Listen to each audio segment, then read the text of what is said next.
The dimension long-term versus short-term orientation was introduced by me in 1991 for a fifth dimension of differences between national societies. I had found 4 dimensions, but there was a research project by Professor Michael Bond from Hong Kong, who had researched with a questionnaire made by Chinese scholars, and that questionnaire produced a dimension which we didn't have yet. And this dimension I introduced as the fifth, and I called it long versus short-term orientation.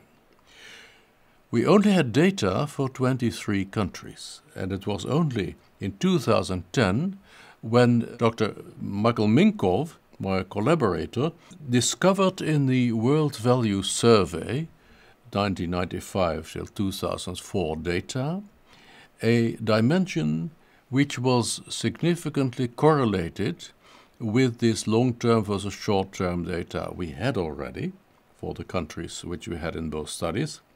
And now suddenly the number of countries for which we had data jumped to 93, more than 4 times as many. And those are the scores we use now. Now, long-term orientation stands for the fostering in a society of pragmatic virtues oriented to future rewards, in particular perseverance, same as persistence, thrift, saving, and adapting to changing circumstances. And the opposite pole, short-term orientation, stands for the fostering in a society of virtues related to the past and the present, such as national pride, respect for tradition, preservation of faith, and fulfilling social obligations. What relates to long-term orientation, what relates to short-term orientation? By the data we got from the World Value Survey, we could extend our list of the correlates of long-term and short-term orientation, and we found that on the long-term side, the feeling is that good and evil are relative. They can change over time what is good and what is evil, whereas on the short-term side, the feeling is that good and evil are absolute and always the same. Which means that on the long-term side, which norms apply depends on the situation, whereas on the short-term orientation side, fixed norms always apply, whatever the circumstances. In long-term oriented societies, the superior person is somebody who knows to adapt to the circumstances. In the short-term oriented society, the superior person is someone who is always the same. In the long-term orientation, we should be humble about ourselves, whereas on the short-term orientation, we seek positive information about ourselves. In the long-term side, we want to learn from other countries. On the short-term side, we are proud of our own country. On the long-term side, traditions can be changed. On the short-term side, traditions are sacrosanct. On the long-term side, when 2 truths oppose each other, they may be integrated into something new.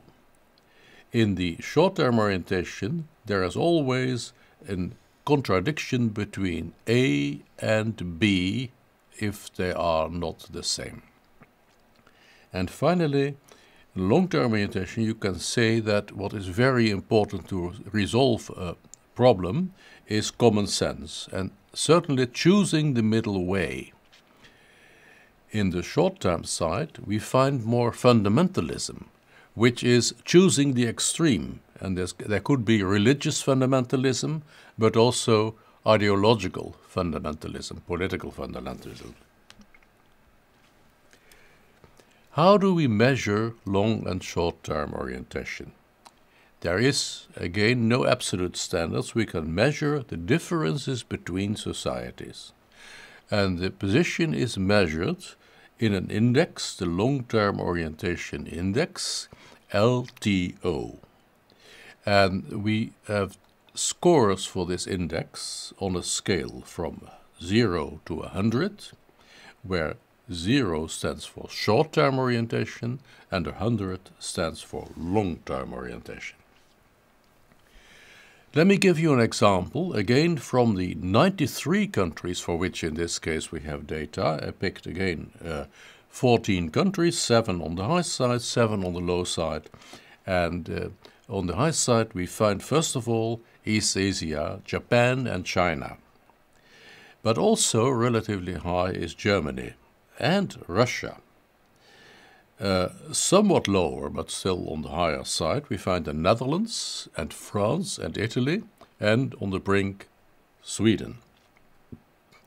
Now, on the low side, but relatively close to the higher side, we find Britain, we find India, and short-term orientation we find Israel, the United States, Mexico, Australia, Nigeria and other African countries, and finally, very short, Egypt and other Islamic countries. What can we do with this long-term orientation index? What does it correlate with? Well, I'll give you some examples of societal factors that can be measured elsewhere and that do correlate with long-term, short-term orientation. And first of all, there is an interesting difference between the performance of secondary school students at mathematics, which are regularly measured in UNESCO research.